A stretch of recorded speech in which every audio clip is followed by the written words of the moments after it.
You know Barry Jhay, right?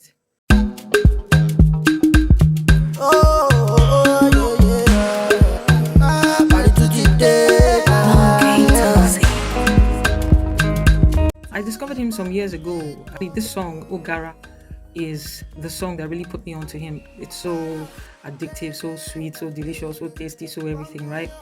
And I was hooked on it for a while. I bumped into this song again some months ago, and it had the same effect on me. But this time around, I just got more curious about him because I really love his music. I love the way he sounds, the way he sings. And I just feel somewhere inside of me that there's something special about him. So I dug a little bit more, and I discovered that he's actually the biological son of the late and great Alhaji Sikiru Ayinde Barrister. He's also the grandson of the late and great Ike Dairo. And that's some heavy musical pedigree, if you ask me. If you know a little bit about Nigerian music history, you know that Alhaji Sikiru Ayinde Barrister was a pioneer. That is one of the pioneers of Fuji music in Nigeria. I mean, it's debatable, but some say he was the pioneer, as in the creator of Fuji music in Nigeria. Whether some people agree or not, he was in the pioneer class. At least we can agree on that. The same thing goes for the legendary Ike Dairo. He was also arguably the pioneer of modern juju music in Nigeria, another person in the pioneer class. Barry Jhay is a musical blue blood. He's got the blood of musical royalty running in his veins.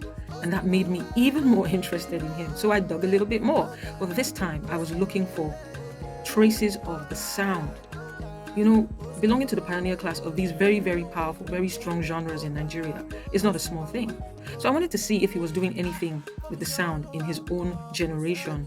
And I dug and I didn't find anything really. I mean, he sings very much in that Fuji style and I really love it. He's even got traces of that high-pitched crooning that his father used to do. And I love that. I really love that. You can even hear that in Ogara. But I didn't find anything of the sound. So my music producer sensibilities were actually tingling. I was reaching for more, but I couldn't find. The music to his songs are actually made by Afrobeats beat makers. And that's about it really. And then I now thought again, is it actually fair of me to expect him in his generation to carry on the torch for his father or his grandfather? Isn't that asking too much of him? So there's a part of me that feels like, this thing is in his blood. Like, he can actually do this and he can do more with the sound. And I'm talking about the sound now. A lot of people think about these things and they stop at the singing style.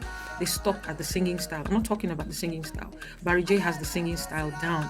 I'm talking about the sound. Like, I wanted to hear more of some Fuji iterations or juju iterations in his music, and I didn't feel anything. He's not duty bound, I know. That's just me expecting a whole lot from him, I guess. But I'm still asking the question, is it too much to ask that the children of pioneers of music, pioneers of certain genres of music, carry on the torch of those genres in their own time, in their own generation? So, let's talk about it in the comments. What do you think? Do you think it's too much to ask? So, Ogara by Barry Jhay was released on November 14th, 2019.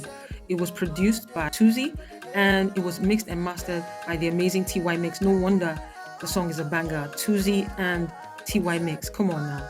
All right, guys, that's it from me. My name is Blaze as always. Please don't forget to like, follow, or subscribe as the case may be so you don't miss any of my videos. And I'll see you in my next one. Peace.